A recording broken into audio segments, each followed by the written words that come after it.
Hello and welcome back to the port. I'm the Game Major, and this is a review and a let's play and kind of maybe a guide to how to play HMS Hermes. Now, first of all, my first bit of advice is probably actually play these in AI to start with rather than playing them in standard.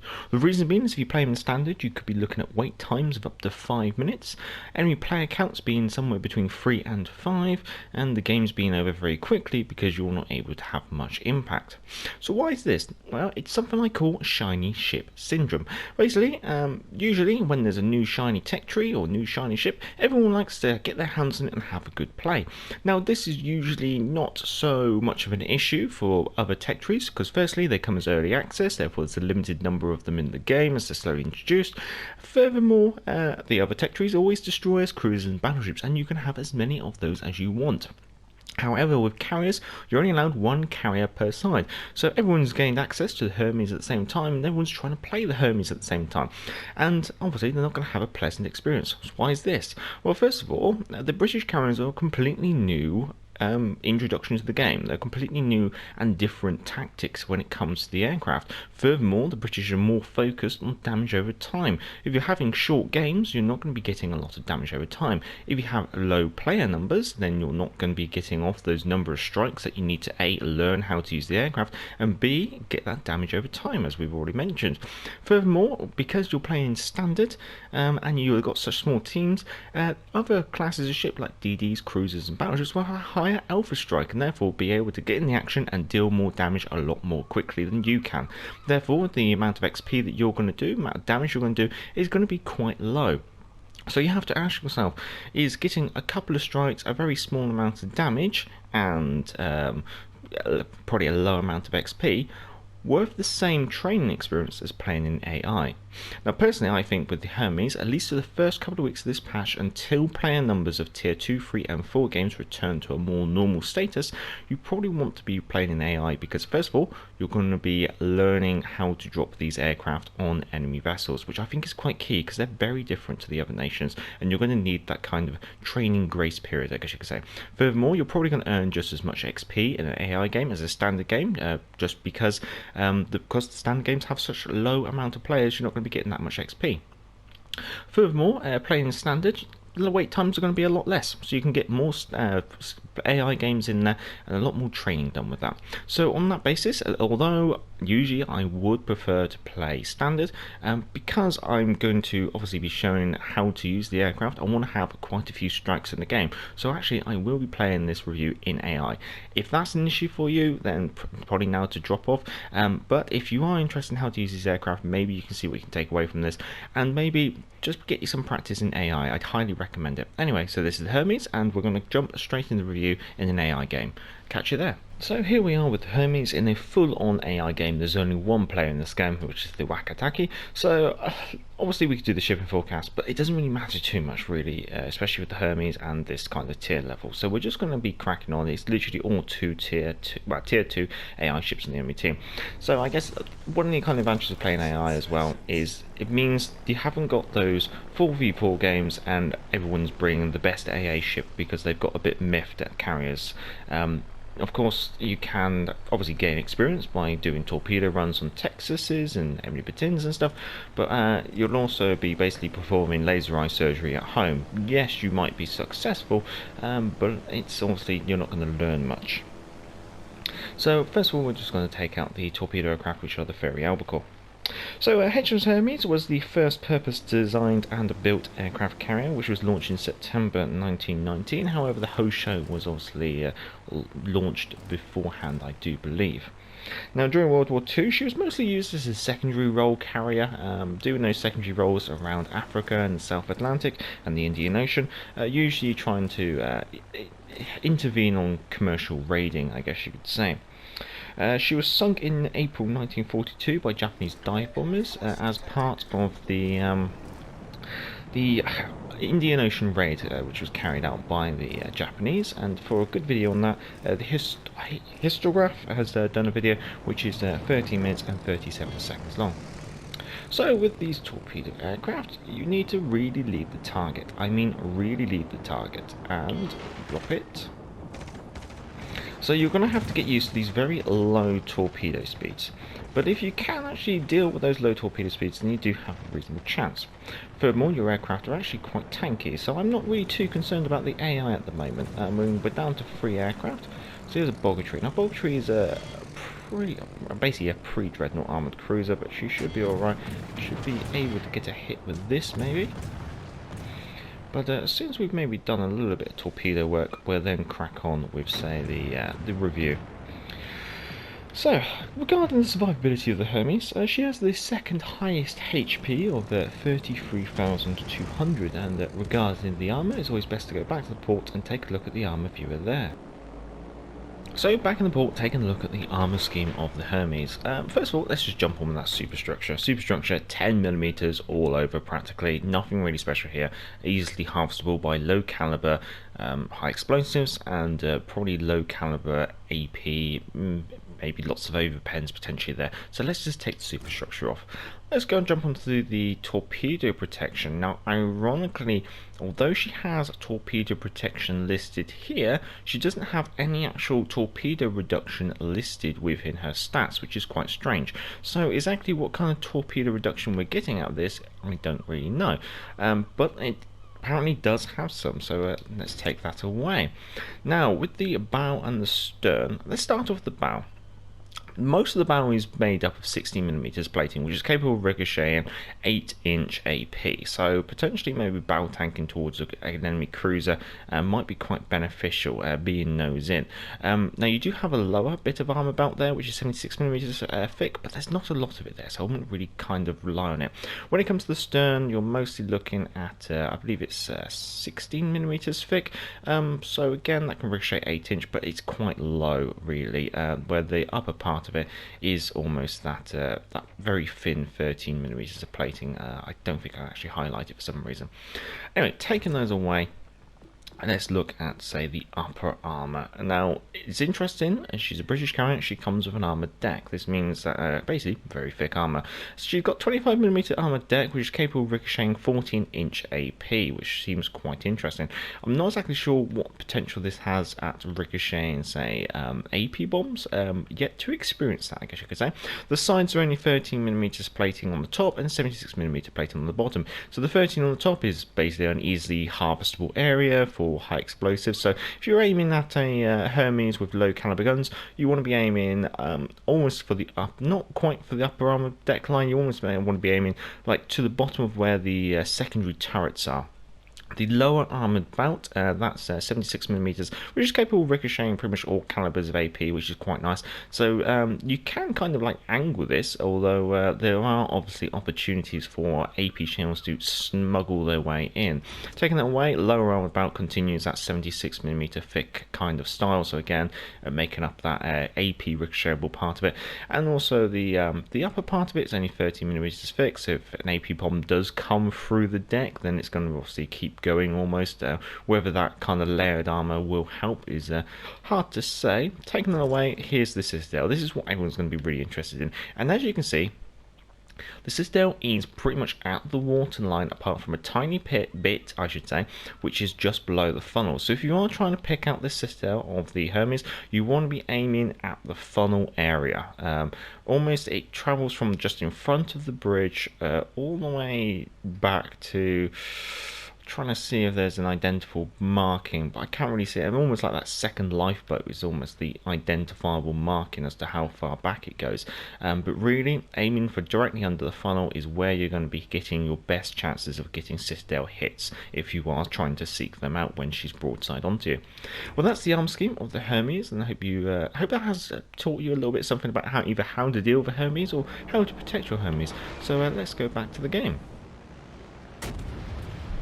Well, welcome back. So let's crack on with the aircraft, and we'll just see if we can get one more torpedo hit, and then we'll crack on with the talking about the bombers as we actually launch a group of them up.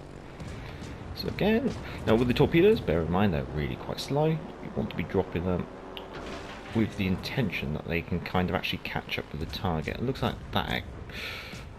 We might be able to make this 4 for 4. There you go. Right, let's launch the bombers, which are the fairy swordfish. Now they're slightly different in regards to, say, the bombers that you're used to, in regards to the Germans, Americans and Japanese. So they are HE bombs, and you'll be dropping 4 number bombs per aircraft. Now these aircraft have the highest HP of the tier, 2000, but they are the slowest at 133 knots. Now you'll note the very small squadron of only 4 aircraft, and when it comes to the attack squadron size, you're looking at only 1 aircraft per attack. Now they do have a detectability of 10 kilometers, which is pretty average really, and they do have the longest restore time of 80 seconds per aircraft. Now they have the lowest HE bomb damage of 2,400, and that means you're looking at about 9,600 per strike due to your 4 bombs. Lowest fire chance of 25% per bomb, but when it comes to the actual fire chance overall, due to those 4 bombs, you are looking at having the highest basically fire potential. I think we're going to line up to drop on the bog tree behind. So I want to make sure I leave the target. Make sure that cluster tightens up nicely. Once it's tightened up nicely, try and leave the target as much as possible. Now the bombing is slightly more difficult with the swordfish in comparison to the barracuda that you do get up at tier 5. So what we're going to be trying to do is obviously trying to leave the target and try and get it lengthwise. Now we're going to slow down the aircraft using our throttle control, because one thing I've noted with the aircraft is they do like to speed up. Now one thing I've noticed is almost with the ferry swordfish, when you go into a actual bomb attack, the aircraft suddenly seem to speed up, or at least that's the perception. So usually actually putting back on the left joystick and just slowing down the aircraft will actually be quite helpful. Bombs away. Now because of the low bomb count, it obviously does mean that you're not going to be getting many hits. I mean, we're up to 2 hits from about 12 bombs dropped. Now the swordfish do have a poorer manoeuvrability in comparison to the albacore, I have to confess. Slowing it down so the reticle closes in quite nicely, and we'll just try again. Yeah, 1 hit there. So let's move on to the torpedo aircraft. So the torpedo aircraft have the highest HP again at 2,100, second slowest at 132 knots. Now again, only 4 aircraft per squadron and only 1 aircraft per attack, with a 10 km detection as well. Now again, these have the longest restore time of 90 seconds, second lowest torpedo damage of 5,200, and obviously the lowest overall torpedo damage potential. And furthermore, that's only because they have 1 torpedo per drop.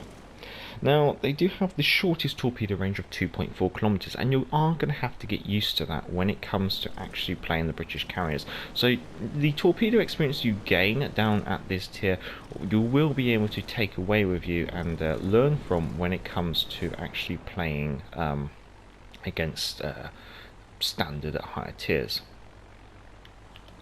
So you're probably noting the very, very nice manoeuvrability of the torpedo aircraft here. Now I'm going to assume that you're going to continue the turn, so if I drop it there, that should be enough. But also we'll start the turn of our aircraft in order to engage. Now, with these slow torpedoes on the British aircraft, tail chasing torpedoes can be quite awkward. The reason being is obviously they're slow speed. It takes ages for them to actually catch up the ship. But we'll give it a chance there. So what we've done is we've really kind of dropped it alongside the ship, and there we go. Very nice. Right, time to actually move our carrier. One thing, I haven't really done this tier, but that's because we're playing AI. In standard, I always recommend keeping moving your aircraft carrier, but these low tiers and small maps, it's not completely necessary until maybe later on in the game. Obviously, you just want to keep your ship outside the detectability range. When it comes to the AA, you're looking at the worst AA rating overall. Manoeuvrability, she has the joint second fastest top speed of 25 knots, second largest turn circle of 750 meters, and slowest rotor shift of 9.6 seconds once fully upgraded, and she's over here somewhere. Now concealment wise, she's the worst detectability by sea of 10.9 kilometers and the worst detectability by air of 7.6 kilometers. In regards to the consumables, obviously we have the engine boost on the aircraft, that 5-second engine cooldown, which is quite helpful, with a 1 minute and 20 second reload. She's also got some fighters that she launches from herself as a self-protection, a fighter cap when she does get detected. This has a 600-second duration until the aircraft obviously used up, I guess you say, and she's also got a 40-second reload on that. Now the damage control party is your typical carrier damage control party. It has a duration of 60 seconds and a 90-second reload. Now, when it comes to the modules, I have done a little skit back in the port, so we'll take a look at that, and that will also be followed by the command build. But obviously, the modules and the command build will be down in the description. In regards to the modules on your aircraft carrier, the Hermes, first of all, your choice is between secondary battery mod and air groups module. Now, because of your poor restore time in your aircraft, you probably want to be getting any surviving aircraft back to your aircraft carrier as quick as possible to keep your aircraft numbers up. The secondary mod is quite potentially tempting, I guess you could say, for your personal close-in defense, but personally I think air groups module 1 is going to be the way forward.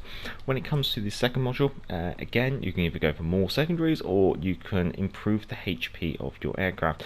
Now again, because you'll have a limited number of aircraft, really improving that HP, improving the chance of them actually surviving, improving the chances of repeat strikes and them actually returning back to the ship is going to be very helpful, especially when you consider the very long restore time of any aircraft that are lost. So ideally you're trying to minimize any losses. So personally I think the two aircraft modules are the best choices. Now she only has one upgrade. This is the Hull B. This basically just gives you an extra 1000 hit points and it gives you an improved rotor shift time, reducing it up to the maximum. Well, it's still pretty poor, but it's 9.6 seconds, which is quite nice. So we will be putting that on for the purpose of this AI game. So here we are taking a look at the commander build. Now yes, I do have them 16.4. I've been waiting for these carriers for a little while. So first of all, your first traits, you have some options. You can go for torpedo speed, AA damage, or AA damage and range. Now the torpedo speed is probably quite tempting considering that the maximum speed of your torpedoes is, let's see, 35 knots. That's pretty slow, so this would be able to boost them up to about 39 knots, so that might be a little bit of a help if you are maybe struggling with torpedoes.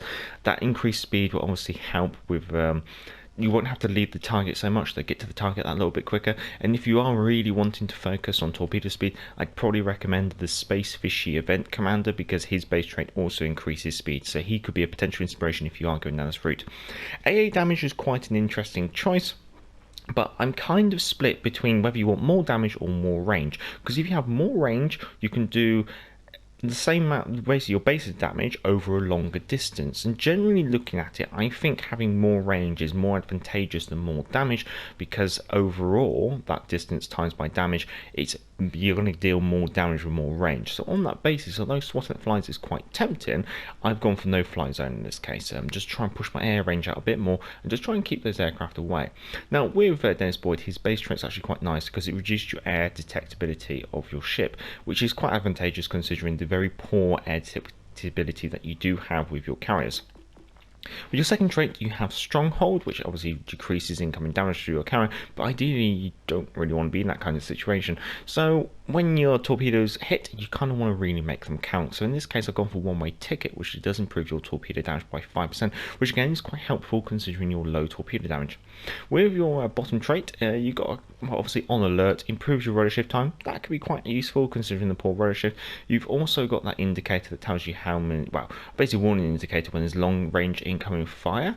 The problem is you're going to be flying your aircraft for a large majority of the games, probably like 80%, 90%.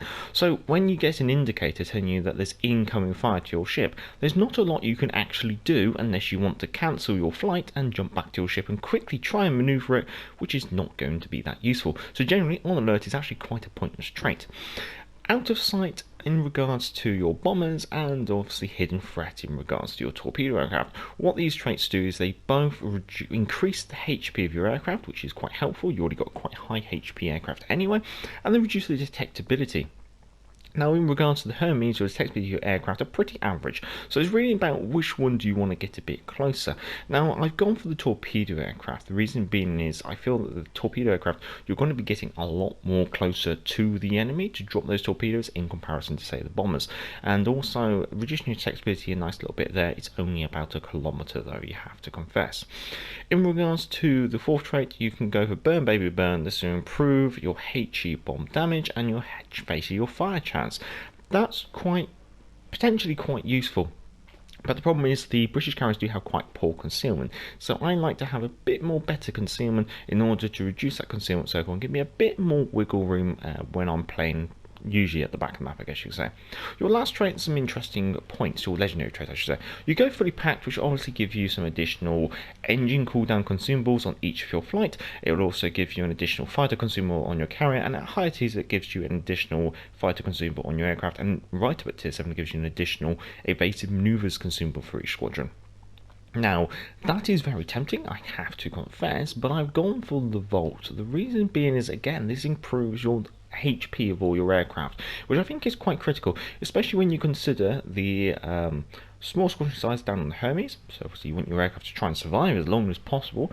Furthermore, you have quite poor restore times in regards to your aircraft, so by having a higher HP, you can reduce your overall loss of aircraft. At least that's the hope or the intention. And also, it does have a passive effect which basically reduces incoming damage to your aircraft carrier should there be someone in proximity, but that proximity is pretty poor. It's only 3.5 kilometers when maxed out, and that's both on fully packed and Volt at that distance. Whereas on fully packed, it reduces your consumable reload time, which might be kind of useful. So, I mean, they're both good choices, really, I kind of think. I think maybe fully packed is generally or a nice all-rounder. It gives you quite a lot of nice perks, whereas the Volt just generally gives you its base trait, which is the HP, and the passive effect is as and when it might happen. It doesn't really matter.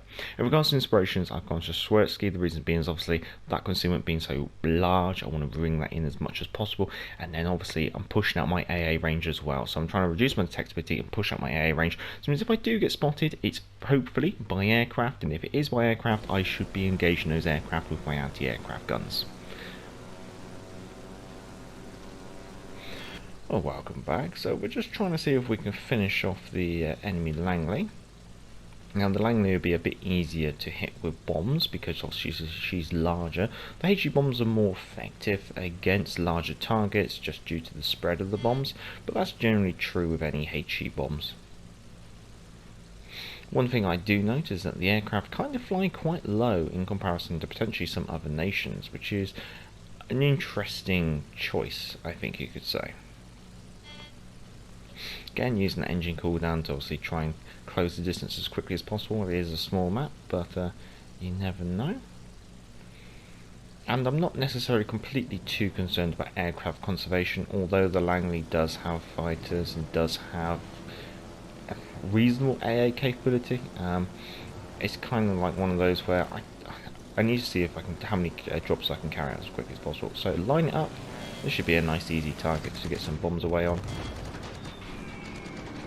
He says as they all drop off to the right side of the reticle, ironically. No, we can't get back again. But generally this is what usually happens towards the end of the game with aircraft carriers. Usually what happens though is with fighters on a carrier is once they've engaged a enemy aircraft, they will then return to the aircraft. So that does mean there will be a 40-second window after that. Now at higher tiers you can sometimes use this potentially to your advantage, where you can drop your fighters to engage the enemy fighters and then attack the enemy carrier in the 40-second cooldown period in which they don't have any fighter cap. That obviously still means that you have to deal with the anti-aircraft capability of the aircraft carrier, which can be obviously still quite painful, but at least you might be able to get a couple of drops off maybe. Trying to use the engine cooldown, try and keep up the engine speed, and we'll see if we can get on the broadside of the Langley and wrap it all up. But in general, I don't think there's much more really to add. Obviously, the bombers on the Hermes are a lot more difficult to master, I kind of feel. With the torpedo aircraft, it's very much about just learning when to drop. You'll notice I probably start lining up my drop a lot earlier than you probably might expect. And the reason being is I just find that whether we can just chance a drop here, we never know. Let's see where that torpedo goes. Ah, it's going to pass the stern. Ooh, and we got her. Okay, fair enough. Well, that's one of the reasons why I'd say play in AI. You're going to get quite a lot more drops off, and also generally just lining up on a ship is going to be the same kind of skills that you're going to need when it comes to playing against standard. And in this case, I've been able to walk away with, let's have a look, economy wise, total amount of what, 1040 ship XP with a premium counter and epic ship booster. Obviously that's not going to be a great amount of XP, but every little counts, and at the moment you might potentially be getting more in AI, more experience in AI, at least how to handle a carrier, rather than in standard, where you might be going up against only say 4 enemy ships and they disappear very quickly if you're on a capable team, and you'll probably only walk away with very small amounts. So I think it's all down to what you're aiming to do. AI is going to give you the experience in order to how to use the aircraft. Once you've done that, it's down to you to work out whether you want to wait 5 minutes and then have a very quick game and potentially have the same amount of XP, maybe a bit more, when playing, well, say versus playing in AI. But at the moment, just due to shiny ship syndrome, you're going to have to make a choice. Do you really want to play the Hermes right now, or are you happy maybe to wait a couple of weeks and wait for player numbers at tier 2, 3 and 4 games to return to a bit more normal level? Team wise, coming further, the team being beaten by 2 AI, but then that it's a damage over time carrier. At the end of the day, I'm not exactly trying to basically win hands down. Actually, I'm just trying to get experiences or show how to get experience. In regards to what we actually did, only 3 bomb hits from the aircraft. You can see obviously with the bomb hits there's a lot more RNG in regards to where those bombs fall within that reticle. Sometimes RNG is going to favour you, sometimes RNG is going to go against you. In comparison to the torpedoes, which you have a lot more control on, the torpedoes are generally going to be getting you more damage down here at the Hermes. The reason being, like I said, you already got more control, and it's just about learning how to lead the target enough. These torpedoes are very slow, very short range. You're going to have to get close to the enemy. It really predicts their maneuverability, where they're going to be going, and then dropping it, giving it plenty of lead. You need to lead things a lot more. You need to lead a battleship as if it's a cruiser as if it's a destroyer, and I probably, if you want to try and torpedo destroyers, it is possible, but you really have to take into account that your torpedo is probably going to travel as fast as the destroyer itself. So if you try and like do a tail chase torpedo on the destroyer is probably actually going to outrun your torpedo. So you're almost going to have to give your torpedo a head start if you're trying to do that. And trying to torpedo the broadside of a destroyer is going to be very difficult, because you're almost going to be leading to the point where you might not be able to see the destroyer on your screen. But yeah, there you go. Just a nice little basic example of some of the mechanics behind the scenes, and also some explanations of the Hermes. I know it's an AI game, but it's the best way to really showcase as many drops as possible, especially for people who are struggling with drops at the moment. If you did enjoy this, well, I'm not sure if you did, feel free to obviously give it a thumbs up, and you know what to do. Down in the description, command build and the modules, as I've already discussed though within this video. Also the link to Patreon if you want to support the channel. Patreon is a non-monetized channel, and also the email address for the channel if you want to send any of your own game captures in the forthcoming future for our community spotlight videos. Until next time, I'm the Gaff Major, and back to the port. Hey, hey, clear the way, here comes the galloping major. Bumpity, bumpity, bumpity, bump. Get out of the way there, you fellows, unless you want me to run you down. I guess this is the life. Now, hey, hey, clear the way, here comes the galloping major.